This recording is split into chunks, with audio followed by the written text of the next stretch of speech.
stretched toward the San Francisco sky like a monument to my family's success. My brother Alex's success, to be precise. At 32, he was the golden boy CEO of our family's tech empire, while I was, well, according to them, just playing with computers in my apartment. I adjusted my worn hoodie, deliberately chosen over the designer clothes they preferred, and walked past the security desk. The guard didn't even look up. Nobody paid attention to the CEO's quirky sister who hadn't found her path yet. My phone buzzed with another desperate text from Alex. Maya, please. The system's crashing. We need you. Need me. After 3 years of dismissing my startup as a hobby, after countless family dinners where they talked over my attempts to explain my work in quantum encryption, after Mom's constant, when are you going to get a real job like your brother? Now they needed me. Because TechCore's revolutionary new security system was failing spectacularly, and their stock was in free fall. The elevator opened directly into the executive floor where chaos reigned. Developers huddled over laptops, executives barked into phones, and in the center of it all, Alex paced like a caged lion in his perfect Tom Ford suit. Maya. He rushed over, dark circles under his eyes betraying sleepless nights. Thank God. The quantum encryption protocol is collapsing. None of our team can figure out why. I bit back a smile. The protocol you said was, what was it? Amateur hour coding, when I tried to show you the vulnerabilities last year. This isn't the time for. Or was it when you told the board my startup was playing around with theoretical concepts while TechCore builds real solutions? His perfectly maintained CEO facade cracked. Maya, please. We're losing millions every hour.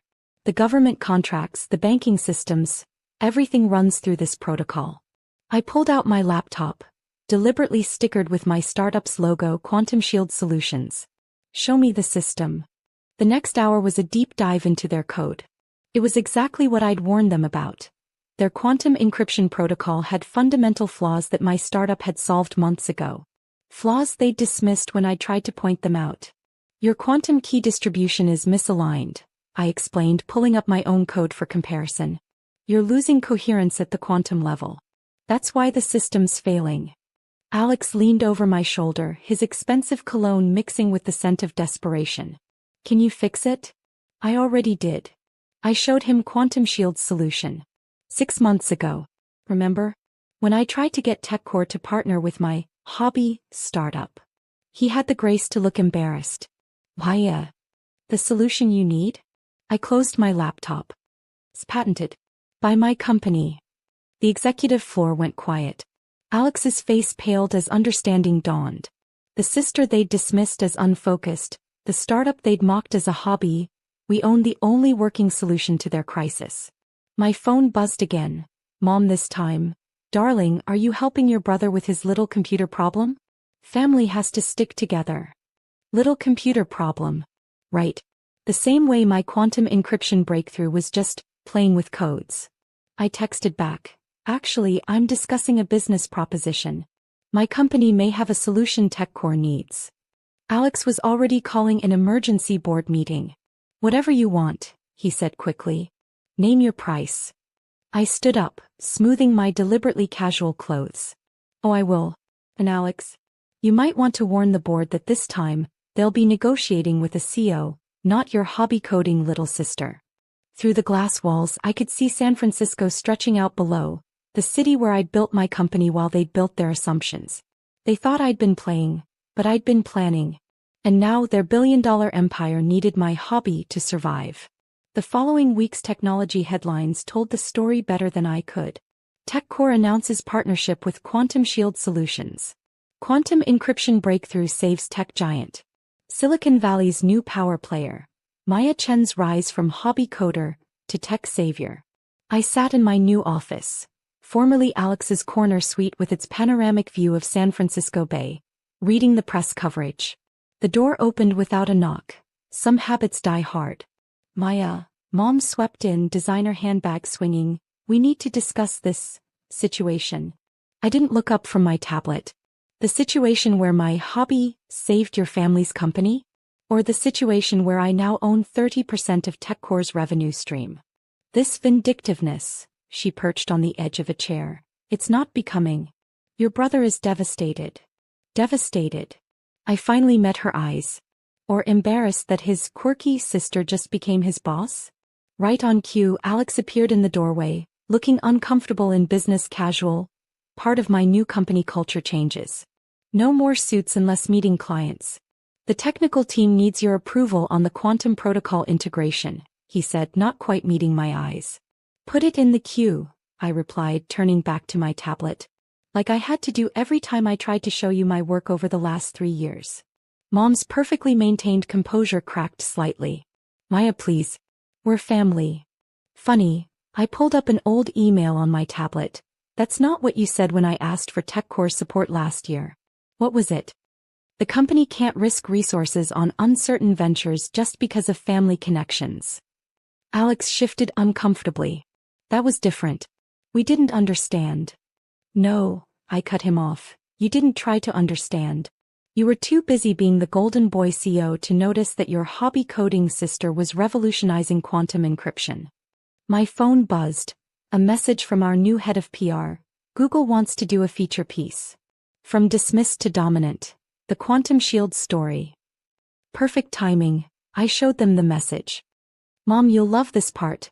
They want to interview the family that dismissed my work as a hobby. Should I tell them about the Christmas dinner where you asked if I was still playing with computers while Alex announced TechCore's now failing security system? The color drained from her perfect makeup. You wouldn't. Actually, I would. Because this isn't about family anymore. It's about setting the record straight. My assistant's voice came through the intercom. Ms. Chen, the board is ready for your presentation on the new quantum security infrastructure. I stood, straightening my deliberately casual blazer over a Quantum Shield t-shirt. Duty calls. Oh, and Alex? The technical team's approval request? Denied. Tell them to review the documentation I sent 3 years ago. All the answers were there if anyone had bothered to read them. The boardroom looked different now, with 3 Quantum Shield representatives sitting where old TechCore dinosaurs used to rule. Dad sat in his chairman's seat, but the power dynamic had shifted seismically. Let's discuss the future of quantum encryption, I began, standing where Alex used to command attention, and why TechCore's previous approach was fundamentally flawed. For the next hour, I detailed exactly what they'd missed while dismissing my work. Every patent they could have shared, every breakthrough they'd ignored, every opportunity they'd lost because they couldn't see past their preconceptions. Questions. I concluded, watching their faces shift between shame and revelation. Maya, Dad spoke up, his voice lacking its usual authority. I think we all owe you an apology. An apology? I laughed softly. Dad, you owe me 3 years of ignored innovations, millions in lost opportunities, and 1 very prime parking spot. The apology is just a bonus. My phone buzzed again. Another message from PR. Forbes wants to do a cover story. The hobby that saved $1 billion empire. I showed it to the board. See, that's the beautiful thing about success. It rewrites everyone's memory of failure. Later that evening, as I packed up my new office, Alex appeared again. The technical team revised their proposal, he said quietly. Based on your old documentation. You were right. All the answers were there. Of course they were. I closed my laptop. I tried to tell you that for years. But hey, at least my hobby was there when your empire needed it. He flinched. I was wrong. We all were. Yes, you were. I headed for the door and my new parking spot. But look on the bright side. Now you work for your little sister's hobby. How's that for a plot twist? The San Francisco sunset painted the sky in shades of victory as I drove home. My phone kept buzzing with family messages. Mom, darling, about that Forbes interview. Dad, the board wants to discuss expanding your role. Alex, can we talk about the technical team's new proposal? I ignored them all, focusing instead on the email from Google's CEO about potential quantum collaboration. Let my family stew in the consequences of their dismissal. Sometimes the best revenge isn't just proving people wrong. It's making them work for the person they underestimated. Because sometimes a hobby isn't just a hobby. Sometimes it's an empire in disguise, waiting for the perfect moment to reveal its power. And as for TechCore, they learned the hard way that the next big thing in tech might just come from the person they least expected, the one they dismissed as playing with computers while the real business was being done. Now they all worked for my hobby. And that was worth every dismissed dinner conversation, every ignored presentation, every condescending pat on the head. Because in the end, the code doesn't care who wrote it. It only cares if it works. And mine worked perfectly.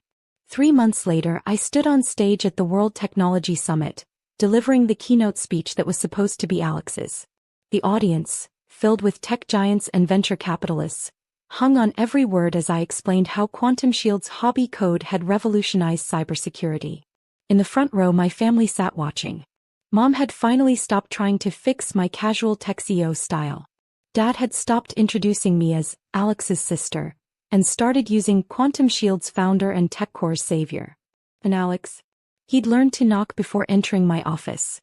The future of technology isn't about titles or traditions, I concluded my speech. It's about innovation regardless of where it comes from. Sometimes the biggest breakthroughs come from the projects others dismiss as hobbies. The standing ovation was satisfying, but not as satisfying as the email I received during the applause. Google offering $2 billion for exclusive rights to Quantum Shield's next quantum encryption protocol. I forwarded it to Alex with a simple note. Remember when you said hobbies don't pay the bills? Because sometimes the best success story isn't just about proving others wrong. It's about proving yourself right, one line of code at a time. And as for my family, they finally